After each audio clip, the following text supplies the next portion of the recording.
Hubungan ini bukan sekedar cerita rakyat biasa. Ia menjadi dasar kosmologis kekuasaan raja-raja di Jawa. Jika momen itu dilewatkan, bangsa Indonesia akan kehilangan energi kolektifnya. Keanehan sejarah Indonesia tidak berhenti pada era modern. Jauh sebelum Indonesia ada sebagai negara, wilayah ini sudah menyimpan teka-teki besar tentang asal-usul manusia.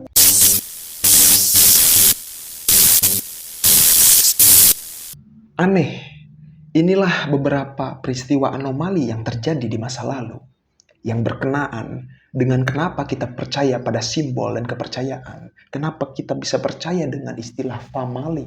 Peristiwa masa lalu sering kita pahami sebagai kumpulan peristiwa, nama tokoh, dan peristiwa besar. Ia terasa rapi, kronologis, dan seolah selalu masuk akal. Namun, jika kita menelusuri lebih dalam, sejarah Indonesia justru dipenuhi oleh hal-hal yang aneh, janggal, bahkan kadang tidak rasional. Anehnya, semua itu benar-benar terjadi dan tercatat. Indonesia bukan hanya bangsa yang lahir dari peperangan dan diplomasi, tetapi juga dari mitos, keyakinan, intuisi, dan kepercayaan kolektif yang seringkali tidak bisa dijelaskan dengan logika modern. Dan justru disitulah keunikan sejarah Indonesia berada. Salah satu contoh yang paling mencolok adalah bagaimana kekuasaan politik di Jawa dibangun bukan hanya dengan kekuatan militer, tetapi juga dengan legitimasi spiritual. Pada masa kerajaan Mataram Islam, Panembahan Senopati diyakini memiliki hubungan khusus dengan penguasa Laut Selatan, bukan Kadita di Hero MLBB ya, tapi Kanjeng Ratu Kidul. Hubungan ini bukan sekedar cerita rakyat biasa. Ia menjadi dasar kosmologis kekuasaan raja-raja di Jawa. Jadi, kita bisa melihat ya, bahwa simbol dan kepercayaan di bangsa ini sudah melekat di masa lampau. Itulah mengapa kamu percaya pada sesuatu yang sebenarnya tidak terjadi. Nggak bercanda. Lebih tepatnya itu overthinking. Overthinking itu tidak baik. Tapi berpikir untuk masa depan itu baik, dengan kadar yang pas. Dalam pandangan masyarakat Jawa kala itu, seorang raja tidak cukup hanya kuat secara fisik atau cerdas secara strategi. Ia harus selaras dengan alam semesta. Hubungan simbolik antara raja dan Laut Selatan menciptakan keyakinan bahwa kekuasaan raja mendapat restu dari kekuatan yang lebih besar daripada manusia. Hingga hari ini, ritual labuhan masih dilakukan oleh Keraton Yogyakarta dan Surakarta. Sebuah tradisi politik spiritual yang bertahan ratusan di tengah dunia modern. Ratusan tahun ya maksudnya. Keanehan ini menunjukkan bahwa sejarah Indonesia tidak bisa dipisahkan dari dunia, simbol dan kepercayaan. Kekuasaan tidak berdiri di atas senjata saja, tetapi juga atas keyakinan kolektif rakyatnya. Jadi, ini ada pola yang sangat menarik ya di dalam peristiwa sejarah kita ya. Nah, kita lanjut. Keanehan berikutnya, ini nih, mungkin kakek nenek kita sudah menjalani peristiwa ini atau pelaku daripada peristiwa ini. Keanehan berikutnya muncul saat Indonesia akan memproklamasikan kemerdekaannya. Proklamasi 17 Agustus 1945 sering diajarkan sebagai keputusan politik yang mapan. Namun di baliknya terdapat pertimbangan yang tidak sepenuhnya rasional. Soekarno sangat mempercayai makna angka dan waktu, atau numerologi ya, atau apa ini namanya.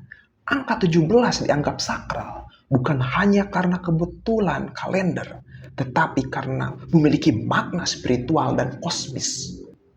Soekarno meyakini bahwa kemerdekaan bukan hanya soal kesiapan politik, tetapi juga soal momentum, alam, dan sejarah. Ia bahkan percaya bahwa jika momen itu dilewatkan, bangsa Indonesia akan kehilangan energi kolektifnya. Padahal saat itu, kondisi sangat tidak pasti. Jepang baru kalah, sekutu belum datang, dan resiko sangat besar. Namun keputusan yang sebagian orang anggap nekat, bahkan mistis, justru menjadi titik balik sejarah bangsa Indonesia. Kemerdekaannya lahir bukan dari kepastian, tetapi dari keyakinan. Keanehan sejarah Indonesia tidak berhenti pada era modern. Jauh sebelum Indonesia ada sebagai negara, wilayah ini sudah menyimpan teka-teki besar tentang asal-usul manusia. Penemuan Homo floresiensis di Flores mengguncang dunia ilmu pengetahuan. Manusia dengan tubuh kecil dan otak yang relatif kecil ini ternyata mampu bertahan hidup, membuat alat, dan berburu. Ternyata dunia yang kita pijaki hari ini, yang acap kali disebut oleh dunia ketiga oleh kaum-kaum, saya tidak berani menyebutkan karena saya masih mau happy-happy. Nah, lalu kita masuk ke masa paling keras dalam sejarah Indonesia. Perang kemerdekaan. Selain strategi gerilya dan diplomasi internasional, ada sisi lain yang jarang dibahas. Banyak kesaksian dari para pejuang dan masyarakat tentang pengalaman-pengalaman yang sulit dijelaskan secara rasional. Tentara yang merasa dilindungi oleh sesuatu yang tak terlihat, musuh yang tiba-tiba panik tanpa sebab, atau keyakinan bahwa perjuangan mereka ditemani oleh kekuatan non-fisik. Apakah semua ini bisa dijelaskan secara ilmiah sebagai efek psikologis perang? Bisa jadi. Namun, yang menarik adalah bagaimana keyakinan itu membentuk mental juang.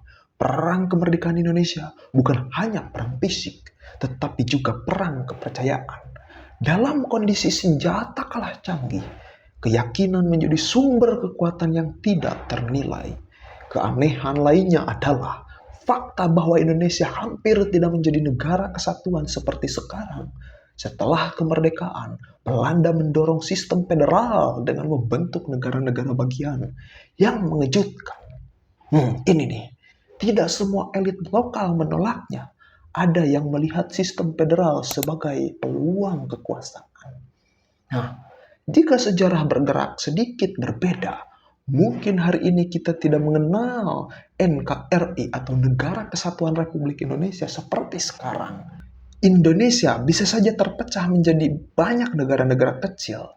Fakta ini jarang dibicarakan, padahal dampaknya sangat besar terhadap identitas nasional kita hari ini.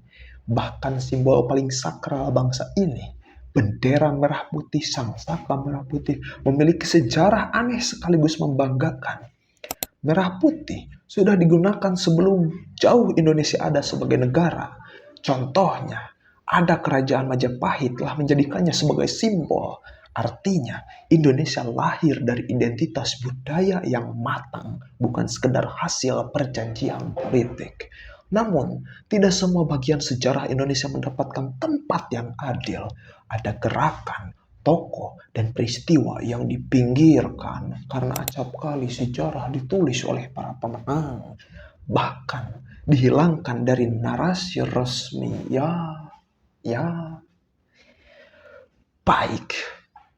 Sejarah ditulis oleh mereka yang menang dan Indonesia tidak terkecuali. Apa yang kita pelajari hari ini seringkali ada dalam hasil seleksi, bukan keseluruhan kebenaran. Disinilah sejarah Indonesia menjadi benar-benar aneh. Ia bukan sekedar tentang yang terjadi, tetapi juga tentang apa yang dipilih untuk diingat dan apa yang dipilih untuk dan dilupakan. Pada akhirnya, keanehan sejarah Indonesia justru menjadi sumber kekuatannya. Ia lahir dari pertemuan antara rasionalitas dan kepercayaan, antara strategi dan intuisi, antara senjata dan keyakinan. Memahami sejarah Indonesia berarti berani menerima bahwa masa lalu kita tidak selalu logis, tidak selalu bersih, dan tidak selalu nyaman. Namun justru dari situlah identitas bangsa ini terbentuk. Bangsa yang besar adalah bangsa yang tidak menutupi keanehan di masa lalunya, tetapi bangsa yang berani memahami dengan jujur. Karena hanya dengan memahami sejarah apa adanya, Indonesia bisa melangkah ke depan dengan lebih sadar, lebih matang, lebih kuat. Nah, pada akhirnya pertemuan ini harus kita jeda. Video ini hanyalah satu langkah kecil untuk langkah besar kita di video-video selanjutnya. Jika kamu ingin benar-benar menjadi pelaku dan saksi sejarah channel ini, kamu tahu apa yang harus dilakukan. Terima kasih.